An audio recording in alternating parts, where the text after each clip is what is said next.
আমি আপনাদেরকে একটা ছোট্ট কারগুজারি শোনাই, আপনাদের দিল কেঁদে দিবে। 2016 সালের ঘটনা। তখন ঢাকায় মোহাম্মদপুর আমি খতমে তারাবির জন্য 2 জন হাফেজ নিয়োগ দেওয়া হবে কেন্দ্রীয় মসজিদে। অনেক হাফেজে কোরআনরা সিরিয়াল ধরেছে তারাবি পড়াবে। কার মনে না চায় এত বড় এক মসজিদে আমি যদি চান্স পাইতাম তো আমার কপালটা খুলে যেত। শুক্রবার দিন সবাই দরখাস্ত রাখলো, ইন্টারভিউ শুরু হয়ে গেল। পরের জুমায় অসংখ্য ছাত্রদেরকে দেখছি খতমে তারাবির জন্য ইন্টারভিউ সিরিয়াল দিয়েছে। ইন দি মিন টাইমে মসজিদের বারান্দার দরওয়াজায় কে যেন নক করতেছে। খাদেম সাহেব আস্তে করে জালনা খুইলা উকি মাইরা দেখতেছে যে 2টা ছোট বাচ্চা বাহিরে দাঁড়িয়ে আছে, একেবারে অল্প বয়স। খাদেম প্রশ্ন করলো, তোমরা কারা, কেন আসছো? বলে, আমরা 2 জন আসছি খতমে তারাবির ইন্টারভিউ দেওয়ার জন্য। খাদেম সাহেব একবার পায়ের দিকে তাকায়, আবার জামার দিকে তাকায়, কারণ কথার সাথে বাহ্যিক সুরত মিলে না। অন্য অন্য ছাত্রদেরকে দেখছি কত উন্নত পোশাক পরে, গেটআপ কত সুন্দর করে ইন্টারভিউ দেওয়ার জন্য আসছে। আর এই 2 জনের দিকে তাকায় দেখলাম মনে হয় রাস্তায় ভিক্ষা করতে করতে আইছে, মানায় না, একেবারে গরিব। খাদেম বলল, ইন্টারভিউর ম্যাচ শেষ, চলে যাও বাড়িতে, নেওয়া হবে না। যাদের ব্যাপারে পরীক্ষা নেওয়া হয়েছে তাদের ব্যাপারে ঘোষণা দেওয়া হবে। বাচ্চা 2টা নাসর বান্দা বলতে আছে, আমাদের তো টাকা নাই যে আমরা ভাড়া দিয়ে এখানে আসবো। বাবায় বড় কষ্ট করে 2-4টা টাকা জমা কইরা পকেটে দিয়া পাঠায় দিছে, এজন্য আসতে দেরি হয়েছে। খাদেমের বড় মায়া লাগছে, কারণ খাদেমও গরিবের সন্তান। ভিতরে গিয়া মুয়াজ্জিম সাহেবের বলতে আছে, ও ভাই, বাহিরে 2টা বাচ্চা দাঁড়ায় আছে, ওরা নাকি হাফেজে কোরআন, কিন্তু দেখলে তো মানায় না। মুয়াজ্জিম সাহেব ধমক দিয়া বলতে আছে, কোনো সুযোগ নাই, তাড়ায় দাও।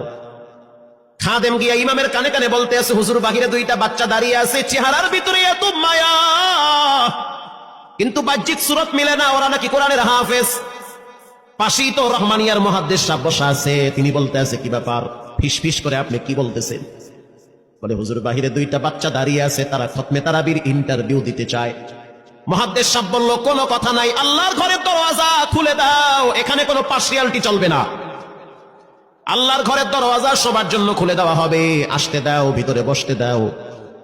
যদিও ওদেরকে দেখতে মানায় না, বংশগত তেমন মর্যাদা নাই, ভিতরে আল্লাহর কোরআন থাকার কারণে আমাদের উপরে ওয়াজিব হয়ে গেছে তাদেরকে সম্মান করা।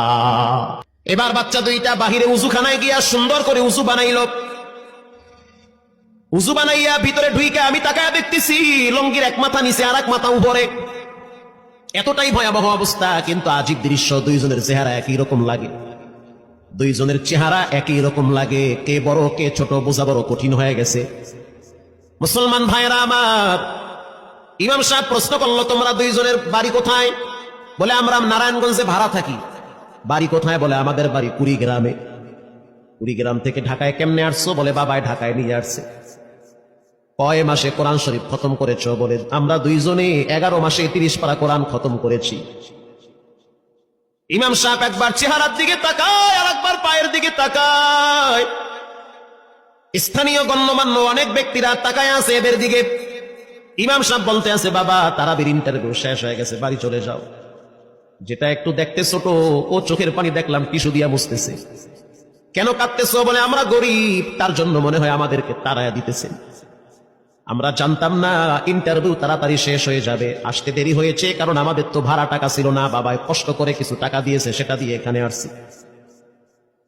এবার মুহাদ্দিস সাহেব বলতে আছে, তাহলে একটা কাজ করো, তুমি কিছু তেলাওয়াত করে শোনাও। 2 জনেই উত্তর দিল যে, আমরা তেলাওয়াত করলে তো আর নিবেন না, আপনারা প্রশ্ন করেন, আমরা 2 জনে উত্তর দিব। আমি তো আশ্চর্য হয়ে গেলাম, জীবনে কত হাফেজ দেখছি, এরকম হাফেজ দেখি নাই। প্রশ্ন করবেন, আমি উত্তর দিব। বুঝতে পারলাম ভিতরের খবর কেউ না জানলেও একজন জানেন, তিনি হলেন কে? মুহাদ্দিস সাহেব বলতে আছে, বাবা, প্রশ্ন করব, ঠিক আছে, তোমাদের মন মতো একটু তেলাওয়াত করে শোনাও। তেলাওয়াত যদি মানসম্মত হয় তাহলে ইন্টারভিউ নিব, যদি না হয় তাহলে ছাঁটাই করে দিব। এবার ছোট যেটা সেটা তেলাওয়াত শুরু করলো সূরা তাহা থেকে। তাহা মা আনজালনা আলাইকাল কুরআনা লিতাশকা। ছোট বাচ্চাটা তেলাওয়াত করলো, বড় সন্তানটাও তেলাওয়াত করলো। এবার যারা হাফেজ সাহেব ছিল তারা প্রশ্ন শুরু করলো, যেখান থেকে প্রশ্ন করে পৃষ্ঠা ঠেকায়া দেয়, একটা জায়গায়ও আটকাইতে পারে না।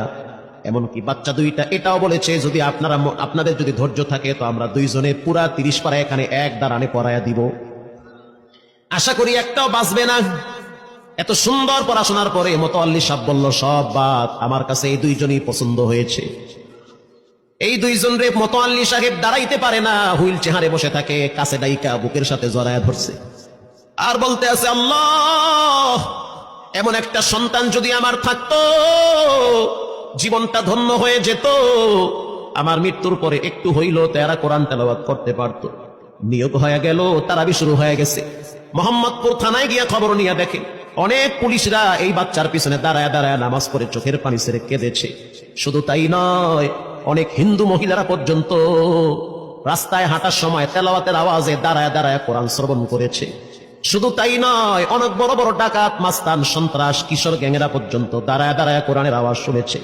17ই রমজান দেশে বদর দিবস, হাজার হাজার মুসল্লি দাঁড়িয়ে আছি।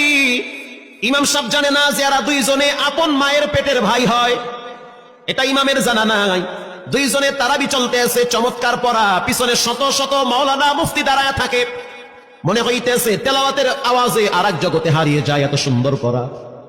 তারাবি শেষ হয়ে গেল, মুসাফা শুরু হয়ে গেল। বাচ্চা দুইটারে কেউ বুকের সাথে জড়ায়, কেউ কপালে চুমা দেয়, বলে আল্লাহর কোরআনকে চুমা দেয়। হাজার হাজার মানুষ যখন আস্তে আস্তে নামাজ শেষ করে চলে গেল, একেবারে মসজিদের পিছনে বারান্দার পরে আরো একটা বারান্দা থাকে, ওই বারান্দায় এক লোক বসে বসে গামছা দিয়া চোখের পানি মুছতেছে। কিছুক্ষণ পরে লোকটা দেওয়ালের সাথে কপালটা ঠেকায় দিয়া একেবারে অস্থির হয়ে গেল, মনে হচ্ছে তার ভিতরে কাঁপুনি শুরু হয়ে গেছে। কিছু মুসল্লি গিয়া প্রশ্ন করলো, কি হয়েছে আপনার? বলে আমার কিছুই হয় নাই। টাকা লাগবে? বলে না, টাকা লাগবে না। তাহলে আপনি কেন এখানে কাঁদতেছেন? বলে আমি এমনি কাঁদতেছি, এটা কষ্টের কান্না না, এটা খুশির কান্না। এটা কষ্টের কান্না না, এটা খুশির কান্না, আনন্দর কান্না। আল বুকা মিনাল ফারাহ, অতি সুখে মানুষ কখনো কখনো কেঁদে দেয়, চোখের পানি ছেড়ে দেয়। ইমাম সাহেব বলল, পিছনে কে? লোকটা তাকে সামনে নিয়ে আসে। এবার লোকটাকে যখন কিছু দূর সামনে আনা হইল, ওই বাচ্চা দুইটা মসজিদের ভিতর থেকে দৌড় মাইরা গিয়া বলতে আছে, এই লোকটা আমার আব্বা,